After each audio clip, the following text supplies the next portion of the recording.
هذه القصيدة من كلمات الشاعر والمنشد صوت بني نظيم، مهداة إلى الدكتور عبد الله بن ناصر بن مشغي بن سفران بمناسبة زواج ابنه الشاب محمد بن عبد الله بن ناصر بن سفران. يا مرحبا وعداد ما نشر الخيال، يا مرحبا وعداد ما نشر الخيال، يا مرحبا وعداد ما نشر الخيال، وعداد ما لاحت بروق خيالها، وعداد ما لاحت بروق خيالها، وعداد ما هبت لسان الشمال، وعداد ما هبت لسان الشمال، تحية ترجع على مكيالها، تحية ترجع على مكيالها، في حفل بوناس عسى يومه طوال، في حفل بوناس عسى يومه طوال، ترحب الشيبان قبل عيالها، ترحب الشيبان قبل عيالها، عبد الله الليل قبله راس مال، عبد الله الليل قبله راس مال، لا ثقلت الحمل على جمالها، لا ثقلت الحمل على جمالها، من روس قوم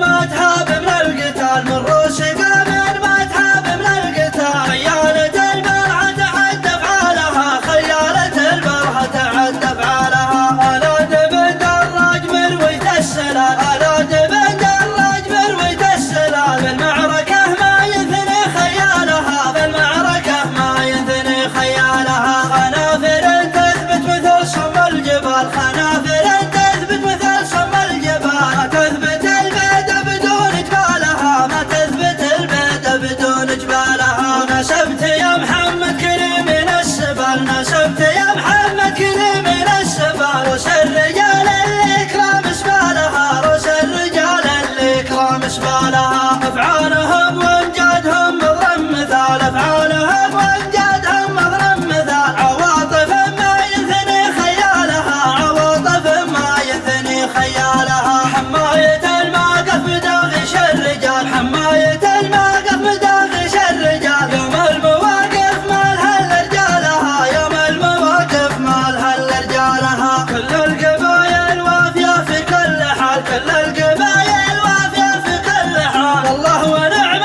بها ونعم بحالها، والله ونعم بها ونعم بحالها، والله يهنيك السعادة والعيال، والله يهنيك السعادة والعيال، تعيش يا محمد جميع مالها، وتعيش يا محمد جميع مالها، يا مرحبا وعداد ما نشر الخيال، يا مرحبا وعداد ما نشر الخيال، وعداد ما لاحت بروق خيالها، وعداد ما لاحت بروق خيالها، وعداد ما هبت لسان الشمال، وعداد